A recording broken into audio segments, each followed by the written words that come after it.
اپنی پچھلی ویڈیو کے اندر ہم نے گودرا انسیڈنٹ اور گجرات انسیڈنٹ کو بیان کیا تھا، اور ساتھ ہی ان انسیڈنٹ کے حوالے سے ہم نے کچھ سوال ریز کیے تھے۔ آج کی ویڈیو کے اندر ہم انہی سوالوں کے جواب جاننے کی کوشش کریں گے۔ تو اگر آپ نے پہلا پارٹ نہیں دیکھا تو آپ پہلے وہ دیکھیں تاکہ آپ کو یہ ویڈیو سمجھنے میں آسانی ہو۔ تو گودرا ٹرین حادثے کو لے کر ہمارا سب سے پہلا سوال یہ تھا کہ گودرا ٹرین واقعی جلائی گئی تھی یا یہ کوئی حادثہ تھا۔ اس حادثے کی تحقیقات کے لیے بنائے جانے والے کمیشن، جسے ناناوتی کمیشن کہا جاتا ہے، کی رپورٹ کے مطابق گودرا ٹرین حادثہ کوئی حادثہ نہیں بلکہ ایک منظم سازش تھی۔ ٹرین کو منظم سازش کے تحت جلایا گیا تھا اور اس کو جلانے والے مسلمان تھے۔ لیکن یہاں ایک بات یہ کہ یہ ناناوتی کمیشن بی جے پی حکومت کی جانب سے بنایا گیا تھا، اور اس کمیشن کے پہلے سربراہ کے جی شاہ کے متعلق یہ بات مانی اور جانی جاتی ہے کہ یہ نریندر مودی کے بہت قریب ہیں۔ یہی وجہ ہے کہ لواحقین اور ہیومن رائٹس کی تنظیموں کے احتجاج کے بعد ان کو سربراہی سے ہٹا دیا گیا، لیکن ان کے بعد بھی جو لوگ لگائے گئے ان کے بارے میں بھی یہی رائے تھی کہ ان کا جھکاؤ بی جے پی کی طرف زیادہ ہے۔ اور بعد میں ہم نے دیکھا بھی کہ اس کمیشن کی جب فائنڈنگز آئیں تو اس فائنڈنگ میں نریندر مودی، بی جے پی اور وی ایچ پی کو کلین چٹ دی گئی۔ یہی وجہ ہے کہ ان تینوں کی جانب سے اس رپورٹ کو بے حد سراہا گیا۔ دوسری طرف انڈین ریلوے کی جانب سے بنائے گئے بینرجی کمیشن کی تحقیقاتی رپورٹ کے مطابق گودرا ٹرین حادثہ صرف ایک حادثہ تھا۔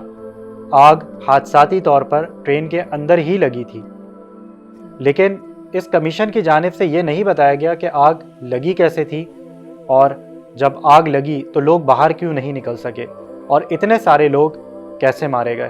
ہمارا دوسرا سوال تھا کہ کوچ کیوں جلائی گئی، جلانے والوں کا مذہب، ان کی قوم، ان کی ذات کیا تھی، اور سب سے اہم یہ کہ اس کے پیچھے ان کا موٹیو کیا تھا، ذاتی دشمنی تھی یا کوئی مذہبی منافرت تھی۔ ناناوتی کمیشن کے مطابق یہ حملہ مقامی مسلمانوں نے ایک منظم پلاننگ کے تحت کیا تھا۔ اس حملے کا مرکزی کردار حسن لالا تھا، جس نے کوچ نمبر 6 پر حملہ کیا۔ اس حملے کے master mind central reserve police کے 2 آفیسر نانو میاں اور مولوی عمر جی تھے، اور ٹرین پر جو 140 لیٹر پیٹرول چھڑکا گیا اسے ایک رات پہلے جمع کر کے رزاق کرکر کے گھر رکھا گیا۔ یوں ان 4 مسلمانوں سمیت درجن بھر مسلمانوں کو کمیشن کی جانب سے مرکزی ملزم ٹھہرایا گیا۔ ساتھ ہی کمیشن کا یہ بھی کہنا تھا کہ اس حملے میں کسی بھی مذہبی یا سیاسی جماعت کا کوئی ہاتھ نہیں تھا، اور نہ ہی کسی غیر ملکی ایجنسی کا ہاتھ تھا۔ یہ بس مقامی مسلمانوں کی ایک سازش تھی۔ لیکن مقامی مسلمانوں نے اتنا بڑا اقدام کیوں کیا، اس کا جواب کمیشن میں نہیں دیا گیا۔ بس کمیشن میں یہ بتایا گیا کہ حملے کے پیچھے مسلمانوں کا مقصد صرف دہشت پھیلانا تھا۔ ہمارا تیسرا سوال تھا کہ کوچ نمبر 6 ہی کو کیوں نشانہ بنایا گیا، یاتری تو پوری ٹرین میں تھے۔ ایک بیان کے مطابق کوچ نمبر 6 میں موجود یاتریوں کا اسٹیشن پر موجود کچھ مسلمان دکانداروں سے جھگڑا ہوا تھا، جس کے بعد یہ حملہ کیا گیا۔ لیکن ناناوتی کمیشن کا کہنا ہے کہ ایسا کچھ بھی نہیں ہے، بلکہ یہ حملہ منظم سازش کے تحت کیا گیا تھا۔ اچھا، ہمارا چوتھا سوال تھا کہ مرنے والوں کو وی ایچ پی کے حوالے کیوں کیا گیا، اور آیا کیا بھی یا نہیں کیا گیا، یا یہ بھی کوئی افواہ ہے۔ گودرا کے ایگزیکٹو میجسٹریٹ کی جانب سے کورٹ میں دیے گئے بیان کے مطابق ان کے سینئرز نے ان سے کہا تھا کہ dead bodies V H P کے حوالے کی جائیں، لیکن S I T special investigation team کی جانب سے تحقیقات کرنے کے بعد یہ پتہ لگایا گیا کہ ڈیڈ باڈیز حوالے کرتے وقت جو لیٹر بنایا گیا تھا اس پر وی ایچ پی کے لیڈر کے کوئی دستخط نہیں، لہٰذا یہ ثابت کرنا مشکل ہے کہ آیا کہ ڈیڈ باڈیز واقعی ان کے حوالے کی گئی تھیں یا نہیں کی گئی تھیں۔ تو یہ تھے وہ سوال جو گودرا انسیڈنٹ کو لے کر ہمارے ذہن میں تھے۔ اب ہم آتے ہیں گجرات انسیڈنٹ کو لے کر جو ہم نے سوال اٹھائے تھے ان کی جانب۔ تو ہمارا پہلا سوال یہ تھا کہ اتنے منظم گروہ بنتے کیسے اور حرکت کیسے کرتے تھے۔ ہیومن رائٹس واچ کے مطابق یہ کوئی عام افراد کا گروہ نہیں ہوا کرتا تھا، بلکہ یہ R S S, V H P اور بجرنگ دل کے کارکن ہوتے تھے، جنہیں بی جے پی حکومت کی پوری سپورٹ حاصل تھی، کیونکہ بغیر کسی پلاننگ اور بغیر کسی سپورٹ کے اس طرح کسی بھی مجمع کا ایک جگہ منظم انداز میں جمع ہونا، حملہ کرنا اور پھر غائب ہو جانا یہ ممکن نہیں۔ بی جے پی حکومت کی جانب سے یہ تاثر دینے کی کوشش گئی کہ یہ جو بھی حملے ہوئے اور دنگے فساد ہوئے یہ سب ریئیکشن تھا، یہ سب ہندوؤں کا غصہ تھا، لیکن ہیومن رائٹس واچ کی رپورٹ کہتی ہے کہ ایسا نہیں تھا، بلکہ یہ حملے پوری پلاننگ کے تحت کیے گئے تھے۔ رپورٹ کا یہ بھی کہنا تھا کہ ان شدت پسندوں کے پاس مسلمانوں کے ناموں کی، علاقوں کی پوری لسٹ موجود تھی جو کہ انہیں میونسپل کارپوریشن کی جانب سے ملی ہوئی تھی۔ ہمارا دوسرا سوال تھا پولیس کی کارکردگی کا۔ اتنے منظم گروہ کو جمع ہونے اور حملہ کرنے اور حملے کے بعد چھٹنے میں بہت وقت لگتا ہے، تو اس دوران پولیس کیا کر رہی ہوتی تھی؟ پولیس نے آبادیوں کی حفاظت کے لیے کیا انتظام کیا؟ گروہ کو روکنے کے لیے کیا انتظام کیا؟ کتنے فسادی گرفتار ہوئے اور کتنوں کو سزائیں ہوئی؟ گجرات فسادات کے دوران پولیس کی کارکردگی کیا رہی؟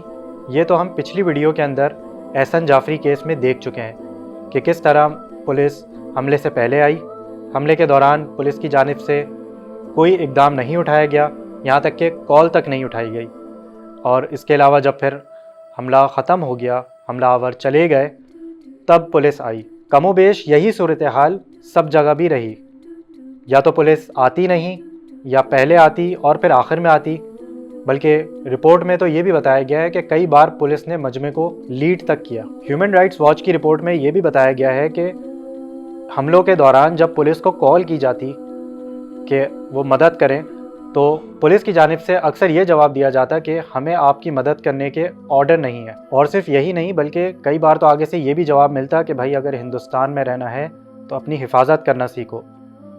اور یہ حال صرف پولیس کا ہی نہیں تھا بلکہ فائر بریگیڈ اور ایمبولینس کا بھی کم و بیش یہی حال تھا۔ جب ان کو مدد کے لیے فون کیا جاتا تو ان کی جانب سے یہی پوچھا جاتا کہ بھائی گھر کس کا جل رہا ہے، ہندو کا یا مسلمان کا؟ ہمارا تیسرا سوال تھا حکومتی کارکردگی کا۔ حکومت اس دوران کیا کرتی رہی؟ امن و امان کے لیے اس نے کیا اقدامات کیے؟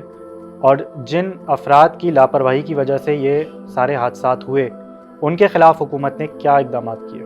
گودرا ٹرین حادثے کے بعد گجرات کے سی ایم نریندر مودی نے جائے وقوع کا دورہ بھی کیا، لیکن اس کے باوجود سی ایم کی جانب سے اور حکومت کی جانب سے کوئی پیشگی اقدام نہیں کیے، یہ جانتے ہوئے بھی کہ وی ایچ پی کی جانب سے ہڑتال کی کال دے دی گئی ہے اور ہندوؤں کے اندر شدید غصہ پایا جاتا ہے۔ اس کے بعد جب اگلے دن فسادات شروع ہوئے، یعنی 28 فروری کو جب فسادات شروع ہوئے، تب بھی حکومت کی جانب سے کوئی ٹھوس اقدام نہیں اٹھائے گئے، بلکہ حکومت اس کو جسٹیفائی کرتی ہوئی دکھائی دی۔ حکومت کا کہنا تھا کہ یہ سب ایک ریئیکشن ہے۔ رانا ایوب نے اپنی کتاب گجرات فائلز میں کئی بڑے افسران جیسے D G police Chakravarty, commissioner police P C Pandey اور ہوم سیکرٹری اشوک نارائن کا حوالہ دیتے ہوئے لکھا ہے کہ انہیں سی ایم کی طرف سے آرڈر تھے کہ وہ کارروائی نہ کریں۔ اپنی کتاب میں وہ اس وقت کے گجرات کے ہوم سیکرٹری اشوک نارائن کا وہ بیان نقل کرتی ہیں جس میں وہ اس بات کا اقرار کر رہے ہیں کہ وہ اس متنازع میٹنگ میں موجود تھے جس میں سی ایم نریندر مودی سمیت کئی بڑے افسران اور بیوروکریٹ موجود تھے، اور نریندر مودی نے خود ان سب کو کہا تھا کہ شر پسندوں پر ہلکا ہاتھ رکھنا۔ عموماً دیکھا گیا ہے کہ گجرات فسادات جیسے واقعات کے بعد اندرونی اور بیرونی دباؤ کی وجہ سے حکومت چلی جاتی ہے، اور جن کی حکومت تھی ان کی ساکھ بھی متاثر ہوتی ہے، لیکن گجرات فسادات کے بعد ایسا کچھ بھی نہیں ہوا، نہ ہی کوئی استعفیٰ دیا گیا اور نہ ہی بی جے پی کی حکومت گئی، بلکہ الٹا اس سے بی جے پی اور خاص کر نریندر مودی کی ساکھ کو بہت فائدہ ہوا۔ ہندوتوا پر یقین رکھنے والے نریندر مودی اس واقعے کے بعد کٹر ہندوؤں کے ہیرو بن گئے۔ مودی اس واقعے کے بعد مستقل الیکشن جیتتے رہے۔ سن 2001 سے لے کر 2013 تک وہ گجرات کے سی ایم رہے، اور بالآخر 2014 میں وہ انڈیا کے پی ایم پرائم منسٹر بن گئے۔ ان کی اس کامیابی کی وجہ ان کی پارٹی اور وہ خود اپنے ترقی پسند کام اور وائبرنٹ گجرات جیسے ویژن کو قرار دیتے ہیں، لیکن بات صرف یہی نہیں ہے۔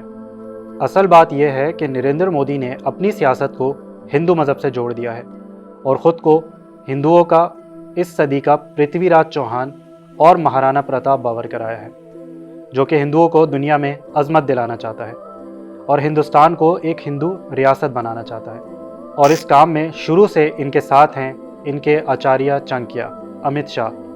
کہا تو یہ بھی جاتا ہے کہ نریندر مودی صرف فرنٹ ہیں، اصل تو امت شاہ ہیں۔ تو خیر، ہم اپنے اصل سوال کی جانب آتے ہیں کہ کیا ان حادثات کی وجہ سے نریندر مودی کی ساکھ کو کوئی نقصان پہنچا؟ تو جواب ہے نہیں، بلکہ الٹا ان کو اس سے فائدہ ہی ہوا، اور اس بات کا اعتراف کئی بڑے افسران نے بھی کیا، جس کا ذکر رانا ایوب نے اپنی کتاب گجرات فائلز میں بھی کیا ہے۔ تو گودھرا ٹرین حادثہ اور گجرات فسادات کے پورے واقعے کو دیکھنے کے بعد اور جو سوال ہم نے اٹھائے تھے ان کے جواب جاننے کے بعد میں اس نتیجے پر پہنچا ہوں کہ یہ ٹرین حادثہ اور جو کچھ بھی اس کے بعد ہوا یہ صرف حادثہ نہیں تھا، بلکہ ایک منظم سازش تھی، اور یہ سب پوری پلاننگ کے تحت کیا گیا تھا۔ کیونکہ سب سے پہلے تو یہ ٹرین حادثہ یہ خود ایک عجیب واقعہ ہے کہ 60 افراد کو، 60 معصوم لوگوں کو زندہ جلا دیا جاتا ہے، اور جنہوں نے جلایا ان کا نہ کسی مذہبی یا سیاسی جماعت سے کوئی تعلق ہوتا ہے، نہ ہی اس واقعے کے پیچھے، اس کام کے پیچھے ان کا کوئی سالڈ موٹیو ہوتا ہے، سوائے اس کے کہ دہشت پھیلائی جائے۔ لیکن سوال یہی ہے کہ دہشت کیوں پھیلائی جائے؟ اس کا بھی تو کوئی موٹیو ہوگا۔ پھر اس کے بعد جو ریئیکشن آیا وہ بھی پراپر پلاننگ کے تحت تھا، حالانکہ ریئیکشن تو ان کنٹرولڈ ہوتا ہے، اس میں کوئی ربط نہیں ہوتا۔ لیکن ہم دیکھتے ہیں کہ گجرات کے سارے واقعے کے اندر پلاننگ اور جو ہے وہ کنٹرولڈ چیزیں نظر آتی ہیں۔ موبس تھے جو پوری پلاننگ سے آتے، حملہ کرتے اور منظم انداز میں واپس چلے جاتے۔ پولیس تھی کہ حملے سے پہلے آتی، حملے کے دوران نہیں آتی، اور حملے کے بعد آتی۔ حملہ آوروں کو روکنے کے لیے کوئی انتظام نہ کرتی، بلکہ کئی جگہ تو ان کو اسٹریٹجک سپورٹ فراہم کرتی۔ اس کے علاوہ حملہ آوروں کے پاس مسلمانوں کے ناموں کی لسٹ موجود ہوتی، ان کے علاقوں کی لسٹ موجود ہوتی۔ اس کے علاوہ نریندر مودی کی وہ میٹنگ جس میں انہوں نے انتظامیہ کو کہا کہ وہ ہندو حملہ آوروں پر ہلکا ہاتھ رکھیں، اور اس کے علاوہ ان واقعات کے بعد جو تحقیقات ہوئیں اور جو رپورٹس آئیں اور جو گرفتاریاں اور سزائیں ہوئیں، ان سب کو دیکھتے ہوئے یہی اندازہ ہوتا ہے کہ یہ ایک پراپر پلانڈ کام تھا، اور اس کے پیچھے ایک بہت ہی اہم موٹیو تھا۔ اور اس بات کا انکشاف کئی رائٹرز اور رپورٹرز نے اپنی کتابوں اور رپورٹوں میں کیا ہے، یہ جاننے کے لیے کہ کس طرح گورنمنٹ آفیشلز کو ان واقعات میں استعمال کیا گیا اور ان کو کیا آرڈر دیے جاتے رہے۔